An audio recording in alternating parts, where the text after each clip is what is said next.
Hello everyone, and welcome back into another Genshin Impact video. Today we're gonna talk about Kazuha, probably one of the best supports in the game, and definitely one of the best animal characters in the game. So yeah, let's get started. Alright, first of all, introductions. Kazuha is an animal unit. He uses a sword as a weapon, and the main stats you wanna focus his build on are Elemental Mastery and Energy Recharge. Let's now talk about talents. His normal attacks will perform 5 rapid strikes, his charge attacks will perform 2 very fast hits with a sword. His plunging attacks are quite normal, unless you're doing a plunge after using your elemental skill. So this is how his normal attacks look like. It's this very cool looking combo. He has some very cool animations throughout. Then this is how his charge attacks look like. They are very fast, you can spam them quite easily. And then we have his plunge attacks, nothing crazy here, just a normal plunge attack. He just slams the word into the ground. But if you use your elemental skill, what will happen is basically you'll get a little aura around you, this like windy thing around me. When I plunge, it'll create a little swirl in front of him.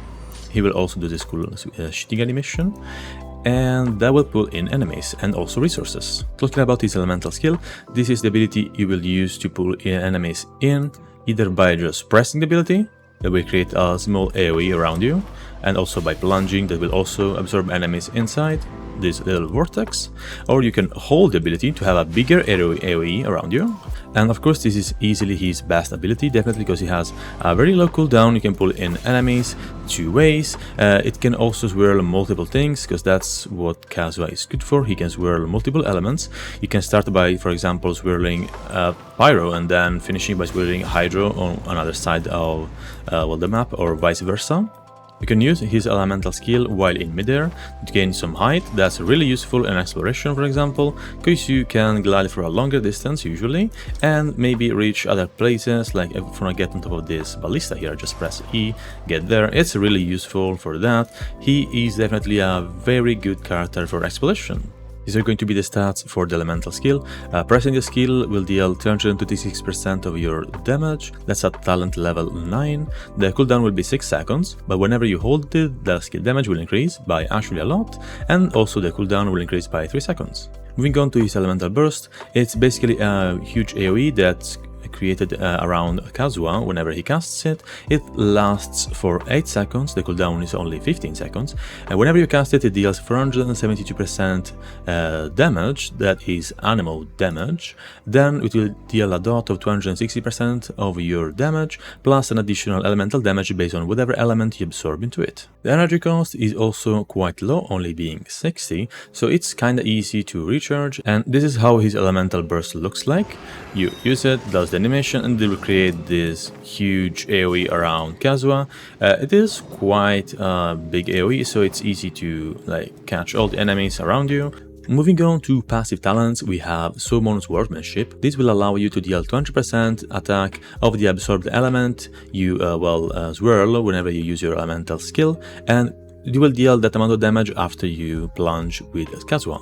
This can only happen, of course, once per elemental skill, but since the cooldown is only 6 seconds if you just press it, it's kinda easy to deal a lot of damage with Kazuha in a really short amount of time. Then we have Poetics of Fubutsu. This will give you 0.04% elemental damage based on the element you swirl for 8 seconds, and it is multiplied by each point of your elemental mastery. So for example, I do have 978 elemental mastery. That means I have almost 40% more elemental damage that I can give to my characters for 8 seconds whenever I swirl their element. And finally, we have Cloud Striker. This is just a straight up amazing passive talent for exploration, because it decreases your stamina consumption by 20% while sprinting. Moving on to Constellations, his Constellation 1 decreases the cooldown of his elemental skill by 10%, and also whenever you use your elemental burst, your elemental skill cooldown will be reset. So you can go, for example, elemental skill, then burst, then elemental skill again. You will pull enemies 2 times, which is quite useful, and also double swirl, and also deal a lot of damage with your plunges, so it's really good. Then we have Constellation 2, probably his best constellation. So if you wanna aim for like a maximum constellation, I would suggest stop at 2. Because with this constellation, whenever Kazuha casts his elemental burst, he will gain 200 elemental mastery, while also increasing the elemental mastery of all the other characters within the field by 200 as well. That will last for the entire duration of the elemental burst and cannot stack with other Kazuha's constellation twos. This way, his elemental burst will become even better than it already is, giving all your parties elemental mastery and also giving Kazuha 200 more elemental mastery, which means you will get another 8% more elemental damage through the use of his passive talent, Poetics of Fubutsu. Constellation 3 will increase the level of your elemental skill by 3, just straight up more damage, nothing crazy there. With Constellation 4, when Kazuha's energy is below 45, he will gain these following effects that are pressing or holding the elemental skill, will generate either 3 or 4 energy for Kazuha, and also while gliding you will regenerate 2 energy per second. So it's really useful to refill your energy after you use your burst and will make your team rotations a lot faster. And talking about elemental burst, you get 3 more levels on it at Constellation 5, while at Constellation 6 you can start using Kazuha as a DPS, but no one really does this, mostly because he is the best elemental support in the game, so using him as a DPS is kind of wasted. But with this Constellation you can do that, because whenever you use your elemental skill or your elemental burst, his word will be infused with Anemo for 5 seconds. He will also deal more damage based on elemental mastery, and that's 0.2% more damage on his normal, charge and plunging attacks per point of elemental mastery. Alright, so that was his skill set and constellation. Let's now talk about how to build him. First of all, we have weapons, and of course the best one is going to be the Freedom Sword. This weapon gives elemental mastery as a substat, which is what we want on Kazuha as we said before. Then it also increases his damage by 10% and has this passive that basically allows Kazuha to gain one of these Sigils of Rebellion whenever he triggers an elemental reaction, so quite easy to trigger, especially with this burst. Whenever you have 2 of these sigils, you can then trigger the Millennial Movement Song of Resistance effect, which will increase your party's normal, charge and plunging attack by 16% and also their attack by 20%. So that means they will deal so much more damage, it's not even funny. And that's why this word is probably one of the best ones in the game. It is not like solely for Kazuha, you can use that for other characters as well. You can use it, for example, on Jin, you can use it on Kuki Shinobu. It depends on which character you have. This word is just very versatile and very useful. As for other 5 stars, I don't think there's any that's really good for him, so let's move on to 4 stars. And for that we have a couple of options. We do have the Iron Sting, which is a weapon you can craft from the blacksmith. This will give you a lot of elemental mastery, which, as I said before, it's what we are aiming for, so it's probably going to be the best free-to-play choice. And also increases your damage by 12% at Refinement 5 for 6 seconds and can stack up to 2 times. Then we have the Sacrificial Sword. This has the chance of resetting the cooldown of your elemental skill after you deal damage with that elemental skill to enemies. It also gives you a lot of energy recharge, which will help a lot your elemental burst recharge time. And the last 4-star weapon is the most recent one that got released. It's currently available if you complete the quest, and it will also be available later on. And this weapon was supposed to be the weapon for Kazuha, but I am kind of disappointed because it does give attack as a substat, which yeah, he doesn't really need, and it just basically deals a bit of damage around the character whenever they hit enemies with normal charge and plunging attacks. So it's not the best weapon at all, but it does look cool on him, so if you were going for fashion, I will guess this is the best one to use, but it's definitely the worst one to give to him. And finally, we have a 3-star weapon that, if you don't know how to get it, it's a very intriguing weapon to get.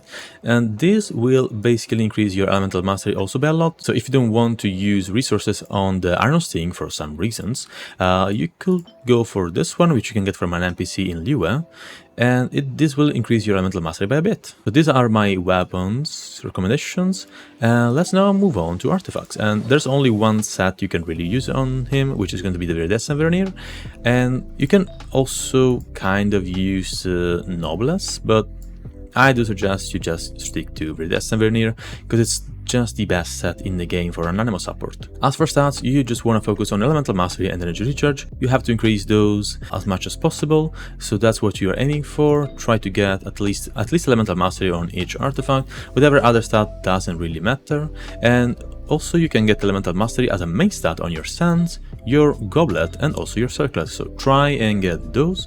As you can see, I do not have any great stats on any great substats on my artifacts, but I do use them because of the Elemental Mastery, and my Kazuha still has a bit of energy recharge.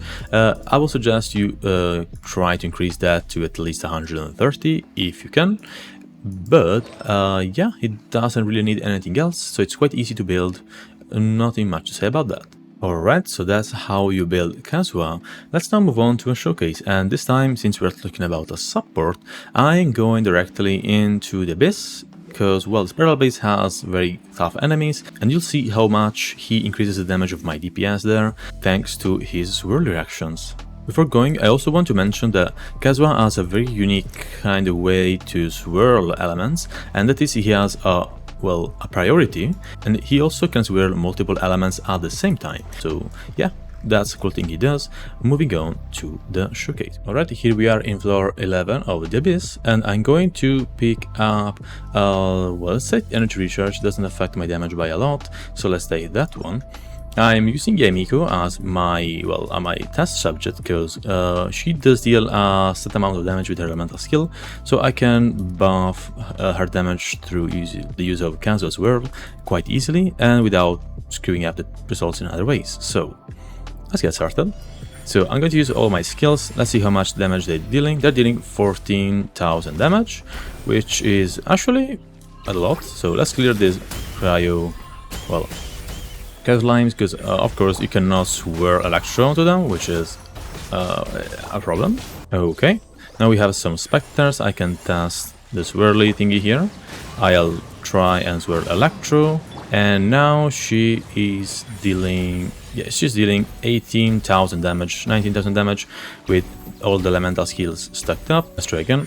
She is dealing 14,000. Now I swirl, and well, she deals 18,000 damage. So you can see that my damage increased by actually a lot, and I'm going to showcase how much elemental damage I can actually get from just doing that, which is kinda fun. Let's see my stats right now. They are 2,100 attack almost, plus I do have a 73.6% cryo damage.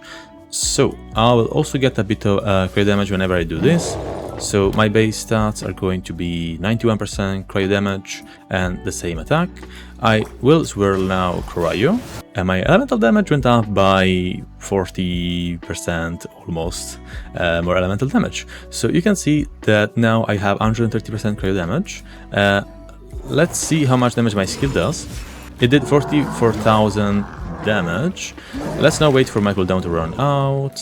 Now without the buffs, it deals 26,000, so like before, it almost doubles the amount of damage you deal with just that swirl and that swirl, so it is really, really powerful. I'm also going to showcase with the Iron Sting, so you can have an idea of what that weapon will do. Basically, it's also another very cool weapon.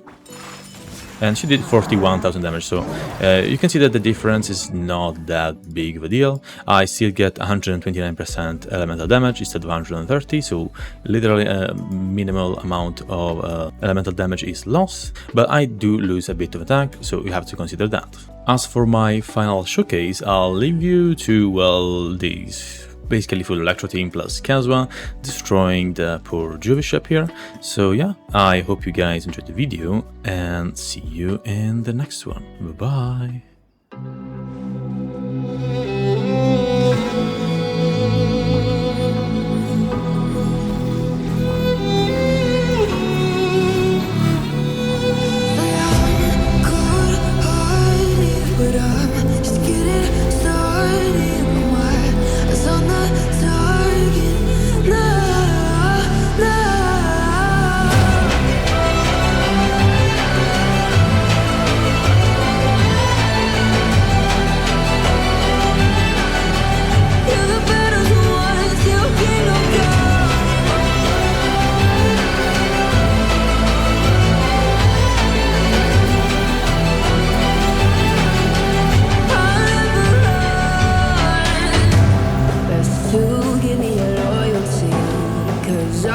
taking the world, you'll see. They'll be calling me, calling me. They'll be calling me royalty. Best to give me loyalty, 'cause I'm taking the world, you'll see. They'll be calling me, calling me. They'll be calling me royalty.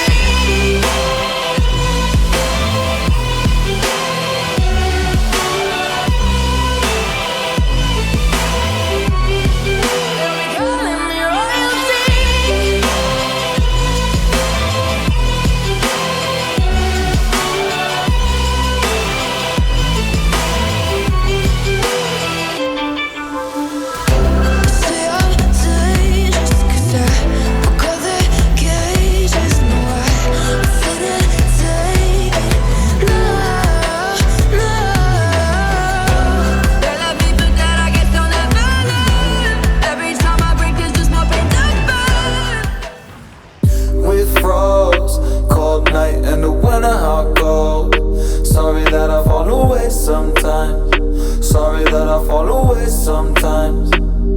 Yeah, yeah. The end, got to end it all on the weekend. Sorry that I feel that way sometimes. Sorry that I feel that way sometimes. Oh, oh. Moving on to passive talents, we have Summon Swordsmanship. This basically will allow